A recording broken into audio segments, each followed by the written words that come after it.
नमस्कार, जय भोले। मेरा नाम नितिन। ये है चाचा के फैक्ट्स। कहानियां सुनाता हूँ। कभी फैक्ट्स, कभी ईश्वर से जुड़े चमत्कार, कभी रोचक पौराणिक कथाएं और कभी भूत प्रेत आत्मा यानी तीसरी शक्ति के प्रकोप। लोगों के साथ जो रियल लाइफ में एक्सपीरियंस करे हैं ना, वो मैं यहाँ कहानी के माध्यम से समझाता बताता हूँ। अगर आपके पास भी कोई ऐसा एक्सपीरियंस है जो शेयर करना चाहते हो तो मैसेज करना। फेसबुक, व्हाट्सएप, इंस्टा, कमेंट, कहीं पर भी जहां आपका मन करता है मैसेज कर सकते हो और मेरा नंबर आपको डिस्क्रिप्शन में मिल जाएगा।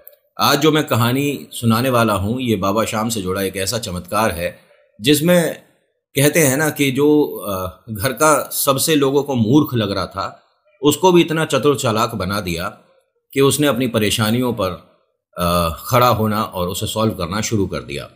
अभी फिलहाल चैनल का इंट्रो, उसके बाद आकर शुरू करता हूँ। कहीं नहीं जाना, पूरी कहानी सुनना। जय भोले।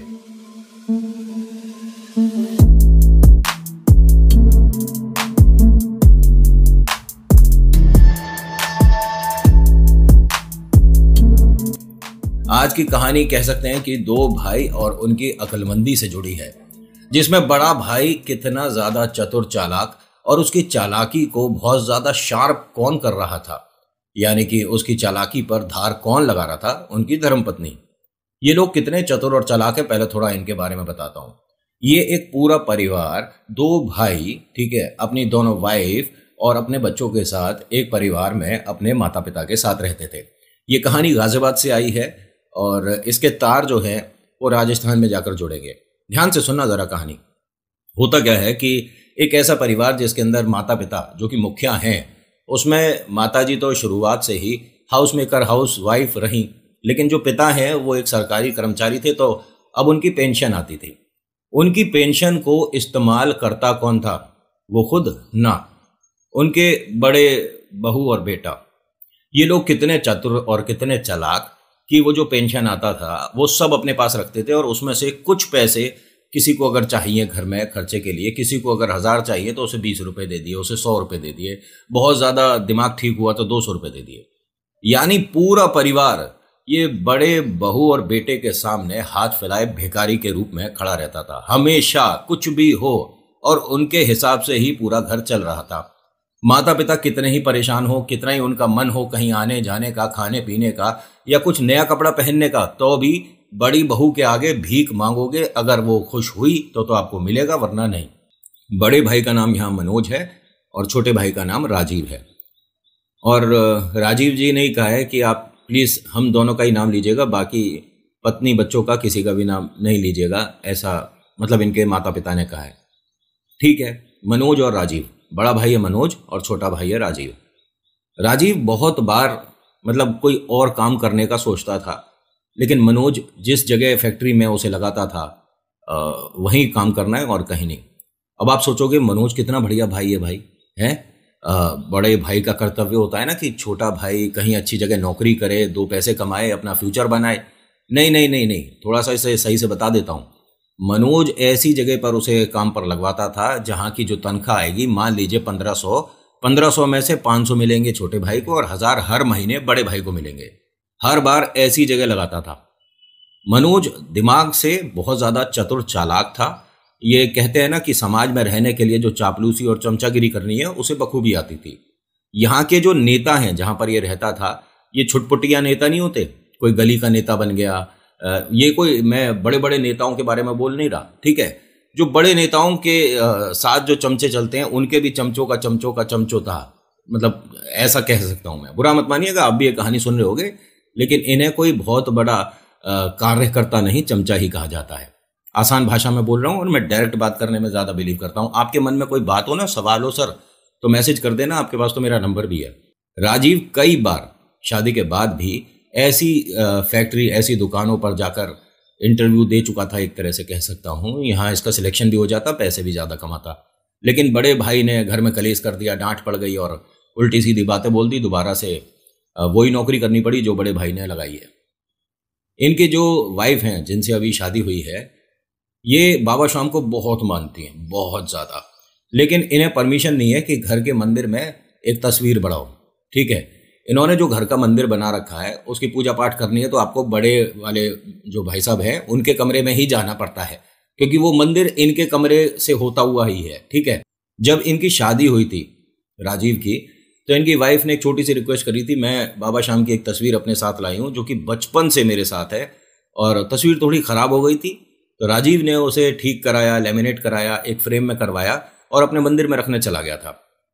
इसे धक्के देके तो पहले कमरे से बाहर निकाल दिया और ये कहा कि मंदिर में हम ऐसा नहीं कि कुछ भी रख देंगे, और ये लोग मानते नहीं थे। ठीक है, ये किसी और जो ये ईश्वर बताते हैं उनको मानते थे। मैं नाम नहीं लूँगा वरना फिर बातें कहीं की कहीं चली जाती हैं कि नितिन तुम इन्हें भगवान नहीं मानते क्या। अरे ठीक है, आप जिसको ईश्वर मानते हो मानो, मैं तो कहता हूँ आपने इधर उधर कहीं जाने की जरूरत नहीं। घर में माता पिता हैं, उनसे बड़ा कोई ईश्वर होता नहीं। होता क्या है कि राजीव को जब धक्के दे के बाहर निकाल दिया था तो राजीव की जो पत्नी है वो खूब हाथ जोड़कर रिक्वेस्ट कर रही थी, ऐसे आप मत करिए। तो उन्होंने कहा कि देख ऐसा है कि ज़्यादा बड़ी तस्वीर तो है नहीं, अपने घर में कहीं अपने कमरे में लगा ले, लेकिन मंदिर में तो नहीं लगाएंगे। अब ऐसा जब सुनने को मिले तो भैया आपको अपने ईश्वर को बांटना भी नहीं चाहिए। और एक हाथ जोड़ के विनती है, बहुत से लोग हैं कहीं किसी के फंक्शन में, कहीं किसी के त्यौहार में घर से उठाकर फोटो मूर्ति दे आते हैं। भैया मत करो, घर से खुशियां ऐसे चली जाएंगी, पता भी नहीं चलेगा। समझ रहे हो? जिस भी ईश्वर की आपने भक्ति करी वो फिर बाद में दान में नहीं दी जाती है। और बहुत सारे ऐसे मैंने लोग देखे हैं भाई साहब, अब में दिमाग है कि कहीं बेच के उसकी नमकीन खा ली। आपके घर में कोई मूर्ति है, खंडित हो गई, आप जाकर मंदिर पे बाहर रख आते हो, है क्यों? चलती फिरती रोड पे कहीं साइड में फेंक दोगे, बस हो गया। अब मनोज और राजीव के बारे में आप जान गए। राजीव की जो धर्मपत्नी है, इन्होंने वो बाबा श्याम की तस्वीर अपने कमरे में जाकर लगा ली और वहीं पर पूजा भक्ति करनी शुरू कर दी। लेकिन जो राजीव जी की पत्नी है, इनको 3-4 महीने बाद बाबा से शिकायत होने लगी कि जब मैं अपने घर थी, मतलब माता पिता के घर थी, बाबा श्याम से मैं अरदास लगाती थी, 10 से 15 दिन में मुझे मतलब उसका रिजल्ट मिलता था। एक तरह से मेरे फेवर में बात होती थी।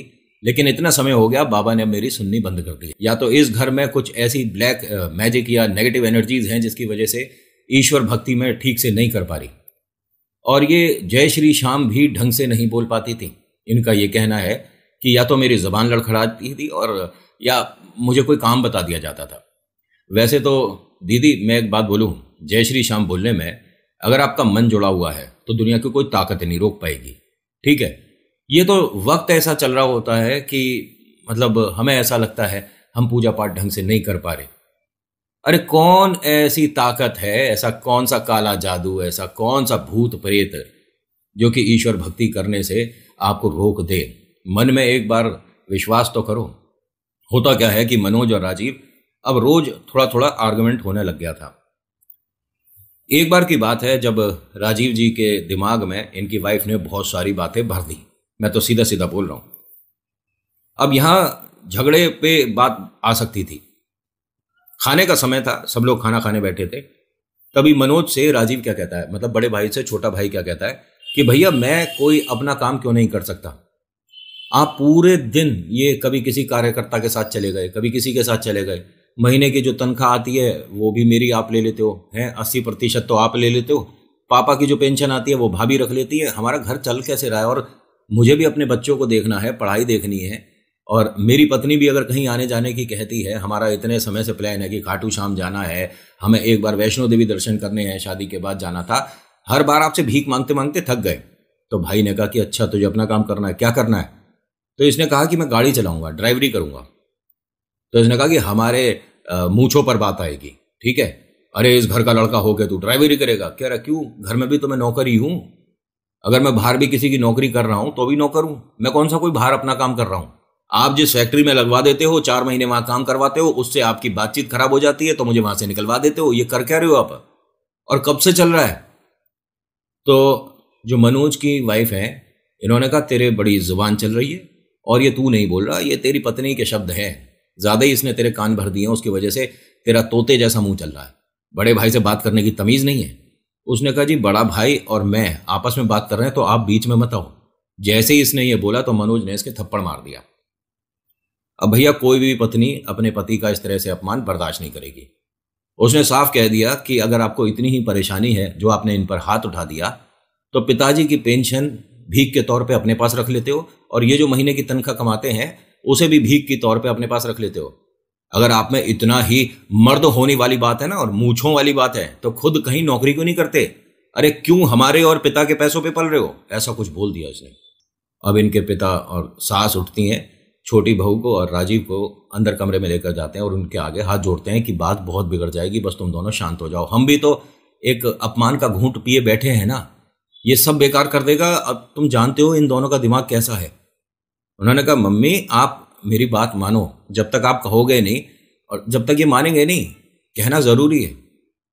फिर बड़ा भाई आ गया इसी कमरे में कि ऐसा है, बहुत सारी बातें सुन ली, एक काम करो, कल तुम सारे घर छोड़ो और कहीं और रहो, अपने अपने सामान बांधो, और बुढ़ा बुढ़िया तुम भी, और तुम ज़्यादा बड़े इनके संतान बन रहे हो ना, बहू बेटा अपने बच्चे लेकर निकलो।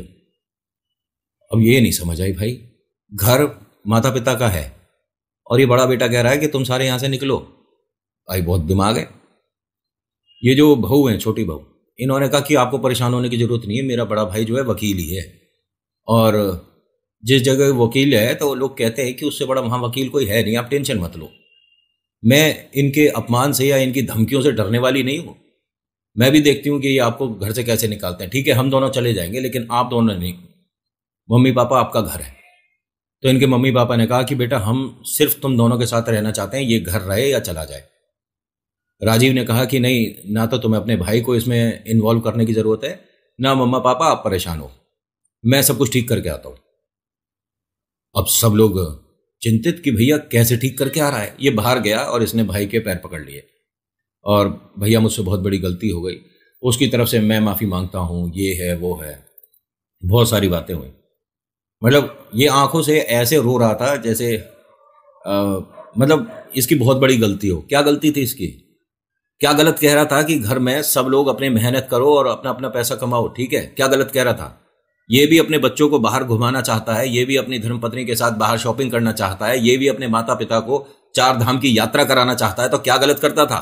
ये बड़ा वाला किस गलतफहमी में और किस घमंड में चल रहा था, क्योंकि नेता के साथ चलता था, सुबह सुबह सफेद कपड़े पहन लिए, गले में गमछा डाल लिया और इसकी जय और उसकी जय करते हुए चल रहे हैं। आज का नारा ये है, कल का नारा वो है, थोड़ा सा खाया पिया, रात को आ गए। अरे तू कर क्या रहा है। जितने भी ये कार्यकर्ता के रूप में चेले हैं ना, उन्हें आज की वीडियो बहुत बुरी लग रही होगी कि नितिन इस तरह से बात करने की जरूरत नहीं, हम वीडियो को डिसलाइक कर देंगे। अरे तुम हाथ क्या पैरों के अंगूठे से भी डिसलाइक करो, मुझे पे कोई फर्क नहीं पड़ता है। लेकिन इनके साथ सिचुएशन देखिए क्या थी।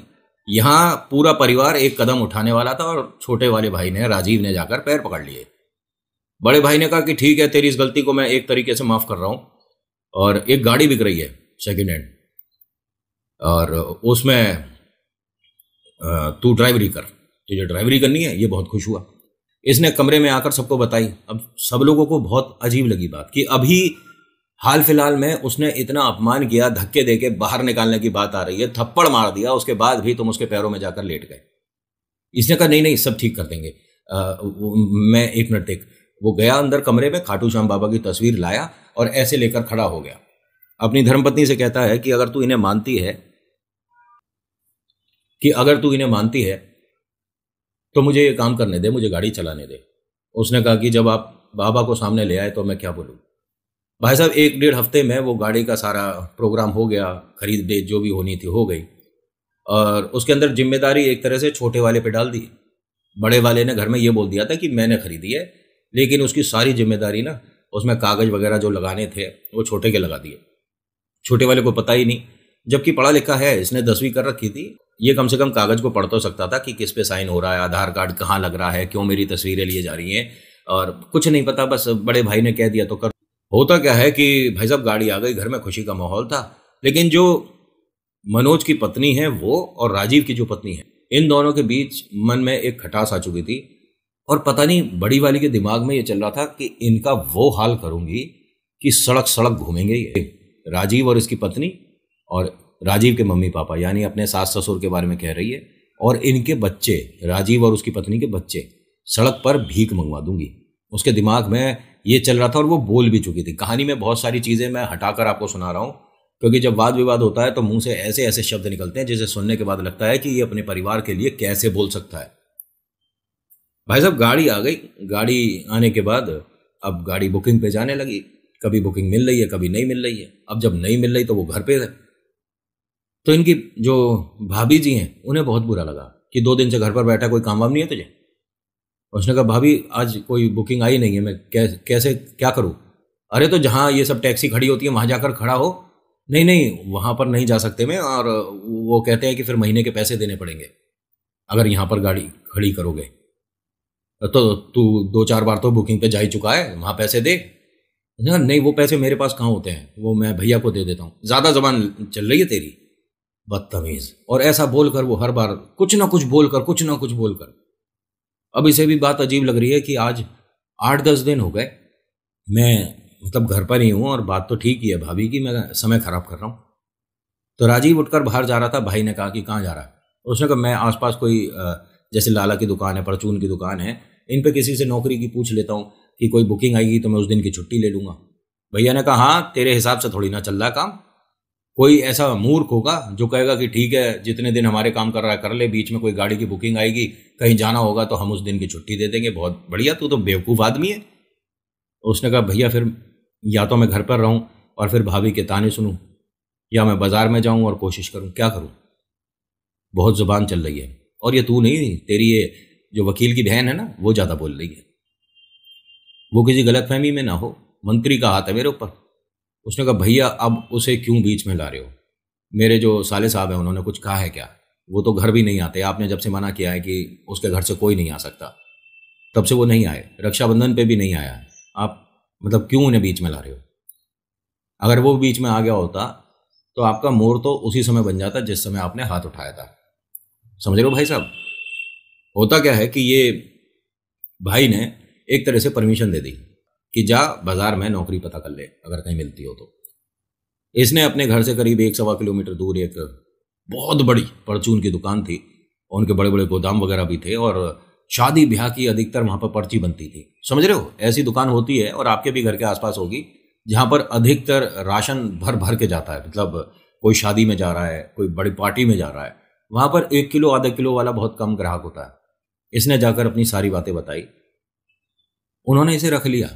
उन्होंने कहा बेटा देख, हमारी दुकान पे करीब 17-18 लड़के काम करते हैं, गोदाम और दुकान को मिलाकर, तू भी कर ले। लेकिन हाँ, हमारे यहाँ हिसाब किताब ऐसा है कि हम महीने के नहीं देते, हम दिन के पैसे देते हैं। तू सुबह आएगा, यहाँ तेरा नाम लिखा हुआ है तो इस पे साइन कर दे, जैसे बड़ी कंपनियों में नहीं होता इस तरह की। और ये परचून की दुकान इतना कमाती है दिन का कि बड़े बड़े मैनेजर नहीं कमाते होंगे। हाँ, ये थोड़ा सा मैं लोगों का सोच ठीक कर देता हूँ। बहुत से सोचते हैं ना कि अरे परचून की दुकान है, क्या ही कमा रहा होगा, क्या कमा रहा होगा। वो जो लोग गाड़ी किस्तों पे लेके यूट्यूब पे दिखाते हैं ना, देखो दोस्तों हमने लिए, वो हर महीने खरीद लें, ऐसे लाला हैं। और एक तो मेरा भी है, दोस्त है अग्रवाल, और उसकी भी ऐसी दुकान है, हर महीने खरीद लें वो गाड़ी। बड़े बड़े यूट्यूबर जो दिखाते फिरते हैं ना कि है दोस्तों, उन्हें तो कंटेंट मिला हुआ है, 20 वीडियो उसी पे बनाएंगे, उसके घर के बाहर ऐसी खड़ी रहती है, धूल चढ़ रही है, दिखाता भी ना है। अच्छा, आप अभी तक कहानी सुन रहे हो? यहां तक हो मेरे साथ? जब ये पूछता हूं ना, तभी मुझे पता चलता है कि कितने लोग मेरे साथ यहां तक आए थे या कितने लोग बीच में चले गए। अगर आप यहां पर आ गए तो आप कहना नितिन हम तेरे साथ हैं। मुझे पता चल जाएगा कि आप मेरी इस बात का जवाब दे रहे हो। और हाँ, शर्ट कैसी लग रही है? क्या बुरी? तो लाओ गिफ्ट करो। होता क्या है कि भाई साहब को नौकरी मिल गई, राजीव को। घर आते हैं, एक मिठाई का डिब्बा है, माता पिता को मिठाई खिलाते हैं, भाभी को मिठाई खिलाते हैं। तभी इनके भैया आते हैं 5-6 लोगों के साथ, भाई आज शाम का हमारे घर पर खाना होगा, और ये हमारे कार्यकर्ता हैं, कुछ लोग नए जुड़े हैं, घर दिखाने आया था। भाई मिठाई किस बात की बांट रहा है? उसने बताया कि भैया ऐसे ऐसे उस दुकान पे नौकरी लग गई है। तो जो कार्यकर्ता वगैरह थे कह रहे कि अरे क्या नौकरी वोकरी कर रहा है, तू बड़े भाई के जैसा चल ना, हमारे साथ चल। उसने कहा नहीं नहीं बस मैं ठीक हूँ, और नमस्कार, मैं ये मिठाई आप लीजिए।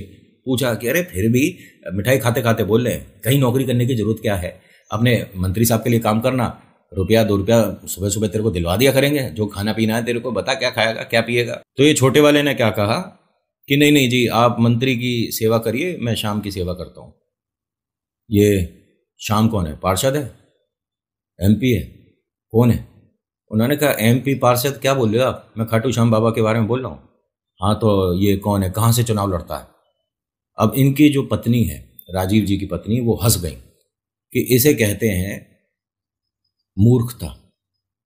लेकिन इसने बहुत धीरे बोला। इनके पति ने सुना और वो भी हंसने लगे, राजीव जी। अब ये बात बड़े भाई को बहुत बुरी लग गई कि तुम दोनों को तमीज नहीं है, घर में कोई आया इस तरह से उसकी खिल्ली उड़ा रहे हो? जाके धीरे से इसने फुसफुसा के माता पिता को भी बता दी राजीव ने। अब वो भी हंसने लगे।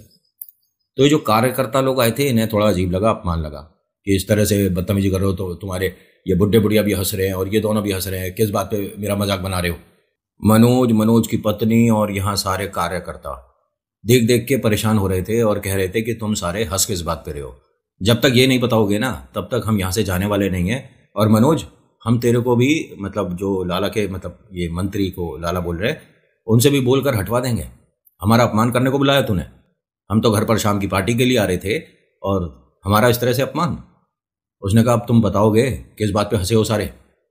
फिर राजीव जी की जो पत्नी है उन्होंने कहा कि देखिए भाई साहब, इसमें परेशान होने की ज़रूरत नहीं है। आपने बोला कि खाटू श्याम कहाँ का MP है, कहाँ का MLA है, कौन है, मतलब तो हमें हंसी आई कि अरे वो पूरे ब्रह्मांड के MLA हैं, पूरे ब्रह्मांड के MP हैं, हमारे ईश्वर हैं, भगवान हैं, हम उनकी पूजा करते हैं।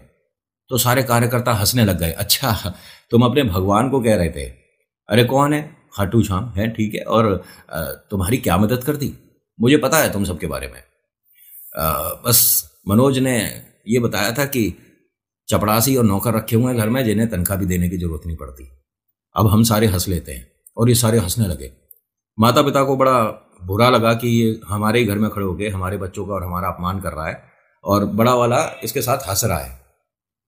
तभी इनकी जो राजीव जी की पत्नी है कहती हैं कि आने वाला वक्त बता देगा कि बाबा श्याम किसके लिए कितना करते हैं। हाँ, तुम सबके लिए दिख रहा है कितना करते हैं। और फिर हंसने लगे। तभी इनके घर की घंटी बजती है। 4-5 लोग आते हैं, हाथ जोड़कर कहते हैं कि ये राजीव जी का मकान है क्या? अब राजीव जी और इनकी पत्नी माता पिता सब यहीं थे। राजीव ने हाथ जोड़ा, जय श्री श्याम, हाँ मैं ही हूँ। एक मिनट भाई साहब, आपने क्या बोला था? मैंने जय श्री श्याम बोला था। तो सबको क्या बोलते हैं, इस तरफ मुंह घुमा के, अरे आ जाओ, यही है राजीव जी और हमारा काम बन जाएगा, चलिए चलिए चलिए। अब एक की जगह दो की जगह 10, भाई साहब 15-20 लोगों की भीड़ आ गई। राजीव जी मना मत करना, देखो बहुत ज़रूरी है और हमारा सारा काम बिगड़ जाएगा, प्लीज़। उन्होंने कहा लेकिन बात क्या हुई है ये तो बताइए। आप ड्राइवरी करते हो ना? जी हाँ, मैं गाड़ी चलाता हूँ बाहर गाड़ी, लेकिन वो भैया की गाड़ी है, मैं मालिक नहीं हूँ। क्या हुआ? तो बड़े भाई ने कह दिया अगर इसने कोई गाड़ी से दुर्घटना करी है ना तो जिम्मेदारी इसी की है, ठीक है, इसी के नाम पे है, पैसे भी यही देगा आपको। उन्होंने कहा 1 मिनट, पैसों की बात ही नहीं और कौन जिम्मेदारी, कौन घटना दुर्घटना, हम जो कह रहे हैं हमारी बात सुन तो लीजिए। उन्होंने कहा जी बताइए। राजीव जी देखिए, हम सबका प्लान है और 1 हफ्ते में हमारे घर मतलब बिटिया की शादी है और सबने अरदास लगा रखी थी। हम सब एक बस से खाटू श्याम बाबा के जा रहे थे और दरबार जाने के लिए वो जो बस ड्राइवर है, ना जाने उसको क्या हुआ, क्या परेशानी हुई है, उसके पेट में ऐसी समस्या, वो चल नहीं सकता और वो मना कर रहा है। उसी ने मुझे आपके बारे में बताया था। क्या नाम है उसका? नाम बताया गोपाल। अच्छा हाँ, गोपाल तो मेरा मित्र है। क्या हुआ उसे? अभी तो फिलहाल वो दवाई खा के लेटा। लेकिन मैं बस कैसे चला सकता हूँ इतनी बड़ी? उन्होंने कहा आप गाड़ी चला लेते हो, 1 मिनट अपना लाइसेंस दिखाइए। तो इसका लाइसेंस वो बस भी चला सकता है, कुछ इस तरह का बना था, मुझे तो नहीं पता, जैसा इन्होंने बताया वो मैं बता रहा हूँ। अरे कोई समस्या नहीं होगी, चलिए ना प्लीज़। लेकिन मैं अभी घर पे हमारे फंक्शन है, तैयारी करनी है। अब फंक्शन देखिए, बाबा श्याम के हम घर जा रहे हैं, आप सब भी चलिए। तो सबने कहा अरे फंक्शन हम कहीं और कर लेंगे, हमें तो बैठना है और थोड़ा लिटिल पार्टी हम कहीं और कर लेंगे, हम ऐसे घर बैठ ही नहीं रहे जहाँ हमारा अपमान होता हो। जा भाई जा, तू खाटू श्याम के घर जा। और सारे हंसने लगे। तभी ये जो भीड़ आई थी इन्होंने कहा भाई साहब बात कैसे कर रहे हो? आप किसी का इस तरह से अपमान कर रहे हो, वो भी बाबा श्याम का नाम लेकर। कौन हो भाई तुम? उसने कहा हम उसका कार्यकर्ता हैं, कर मंत्री जी को जेब में रखे हैं हम, पता कर लेना हमारे बारे में, नाम बताऊं अपना। और इसने नाम बोला और कहा कि फ़ोन करके अगर तुम्हारा मंत्री तुम्हारा फ़ोन उठाता हो उसे फ़ोन करके बता देना इसके सामने ऐसे बहस हो रही है। नमस्कार करे सुबह घर आके तुम्हारा मंत्री हमें। अरे राजीव जी इन्हें छोड़ो, आप बताइए, मदद कर दीजिए। एक तरफ वो इस गुस्से में बात कर रहा है और राजीव के सामने हाथ जोड़ रहा है। ये बाबा श्याम का औरा है, सिर चढ़ के बोलता है। तो एकदम इनकी धर्मपत्नी ने कहा कि भैया अगर ये बस चलाते हैं आपकी तो इन्हें कितने रुपए मिल जाएंगे? उन्होंने कहा बिटिया सबसे पहले तो दर्शन मुफ्त हो रहे हैं, मैं सिर्फ बाहर के लिए नहीं अंदर भी चलेगा ये हमारे साथ, ठीक है, और जो आपको ठीक लगता हो आप बता दो, हम सब तैयार हैं। अब इन्हें पता ही नहीं है कि भैया कैसे इतना मतलब कितना पैसा मांगा जाता है, कभी गए हो इस तरह की बुकिंग पे तो पता भी चले। अब मैं क्या बताऊं, आप खुद ही देख लीजिए। तो माता पिता ने कहा कि एक काम करिए, आप इसे ले जाइए, ये बस चलाएगा और 1 रुपया नहीं लेगा। राजीव ने भी कह दिया कि अब माता पिता ने जैसा कह दिया वो ठीक है। इनकी वाइफ ने मतलब एक रिक्वेस्ट कर दी, अगर आपके बस में जगह हो थोड़ा तो माता पिता और मैं भी अपने बच्चों के साथ चल सकते हैं। उन्होंने कहा बिटिया कौन मना करेगा कि बाबा शाम के घर जा रहे हैं, बस में जगह नहीं है, अरे आप चलो, हम जमीन पर बैठेंगे, आपको और बच्चों को माता पिता को हम गद्दी पे बिठा देंगे, लेकिन आप चलो। अब भाई साहब गले में भारी भारी चेन पड़ी है, हाथ जोड़ जोड़ कर खड़े हैं लाला लोग। और ये सब देख के ना मनोज को, उसकी वाइफ को और इसके कार्यकर्ता को बड़ा अजीब लग रहा है कि इतने बड़े लोग हैं भाई साहब, ये मतलब लग्जरी से लग्जरी गाड़ियां होंगी इनके पास और इसके सामने हाथ जोड़ रहे हैं, अपनी गाड़ी से क्यों नहीं चले जाते। लेकिन कभी ना आप खाटू श्याम दरबार जा रहे हो और कोई बस जा रही हो तो उसमें जाकर देख लेना, सच बता रहे हो, या आपकी लग्जरी लंबी वाली गाड़ी है ना, है 4 छल्ले 3 छल्ले, ये डब्ल्यू या डिफेंडर, ये जितनी भी हैं सब कूड़ा है, सब कूड़ा है उस बस के आगे जो खाटू श्याम दरबार जा रही है। एक बार मेरे कहे मतलब आप चले जाना, पूरी फैमिली के साथ जाना, फिर बताना कि नितिन एक्सपीरियंस एक गजब ही हो गया। इन्होंने हाँ कर दिया सबने। अब तैयार होकर जाना था, 9 बजे रात को बस निकलनी थी। अब ये सभी लोग फटाफट से नहा धो के, इनके 2 बच्चे हैं, राजीव जी के 2 बच्चे हैं, एक बिटिया एक बेटा, और जो मनोज है उसके 3 बच्चे थे, 2 बेटे एक बिटिया। चलते में राजीव जी की जो पत्नी है, इन्होंने हाथ जोड़कर कहा कि भाभी अगर आपको और भैया को नहीं जाना तो बच्चों को भेज दो, हम बच्चों को ले जाएंगे। तो उन्होंने कहा ऐसा फालतू की जगह हमारे बच्चे नहीं जाते हैं घूमने, समझ आ गई। कह रहे हम घूमने नहीं, दर्शन के लिए जा रहे हैं और बहुत बढ़िया मौका, कब जाना हो पाता है ऐसे। उसने कहा तुम जाओ, तुम्हारा वक्त बदल जाएगा तो हम भी देख आएंगे तुम्हारे खाटू श्याम को। अब जी नहीं माने। अब मूर्ख को ज़्यादा समझाने की जरूरत नहीं है, क्योंकि मूर्ख से आप बहस में जीत नहीं सकते। आप उतनी बहस नहीं कर पाओगे और वो आपको अपने लेवल पे ले आएगा, उल्टी सीधी बातें कर करके।